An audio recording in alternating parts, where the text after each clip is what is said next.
And you please pardon me for yawning. I'm very, very tired. I had a long day.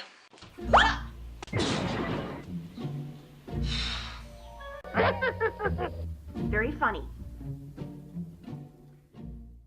Hey guys, and welcome back to another film review by The Clumsy Jedi. Today is the last in the line of 3 Star Wars spin-off movies that I was going to review before Rogue One.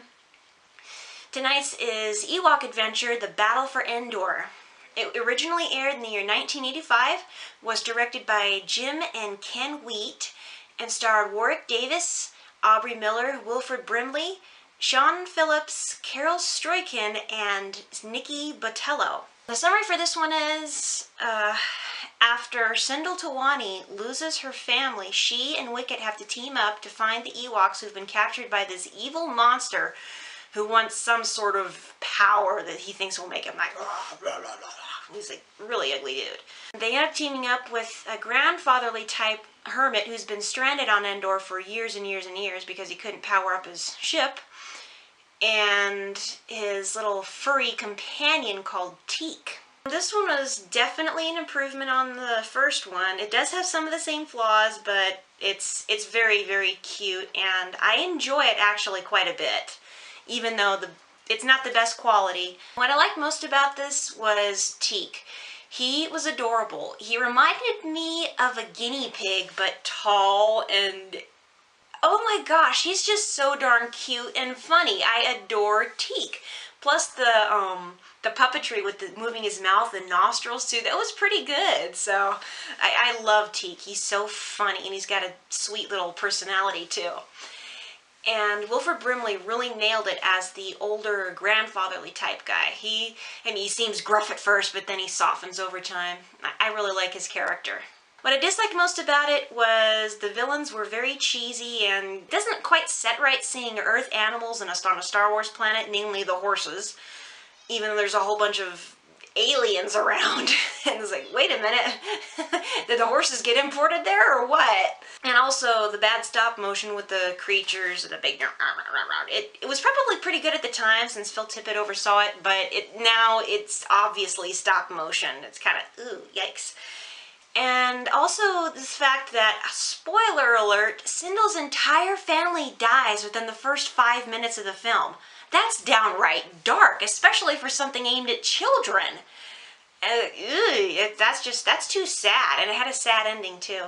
And the last thing I don't like about this one is the Ewoks speaking English. I'm sorry, they're not supposed to be able to do that because humans in particular have a particular mouth structure that allows them to speak certain languages.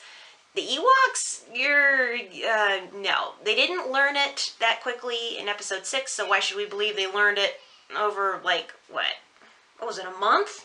That's too fast to learn a new language. It's definitely family friendly, although there are certain moments that are a little bit creepy and a little bit dark, especially where one of the villains checks out. So the scoring for The Battle for Endor, I give the story about the same as the first one. It's a 7 out of 10. It's not that bad, but it's not, it's not groundbreaking, but I don't like the story as much as the first one. The first one, kind of an epic adventure thing, but this one, sorry. The acting wasn't much better. Wilford Brimley he stole the show in this one. And again, the Ewoks and Teak were better actors than anyone else. Even though Aubrey Miller's acting did improve somewhat because she was a little bit older, but still. So the acting gets a 6.5 out of 10. Still, the main problem with it was the script. It's kind of just plain clunky. And it just didn't work very well. So the script gets a 6 out of 10. The humor, there were definitely some giggle moments in there. It was pretty cute, so it gets a 7.5 out of 10. The music, it's just as good as the first, even though it was kind of reused, but it was really fun. I really like Teak's theme. It's really fun and cute. And it's perfect for something that goes meow. He runs really, really fast. So the music gets an 8 out of 10. Lastly, cinematography. There are some really nice shots in here. Especially silhouetted and like long distance shots. So it gets an 8 out of 10. Giving the Ewok Adventure Battle for Endor a Clumsy Jedi final score of 7.1 out of 10. Phew! Holy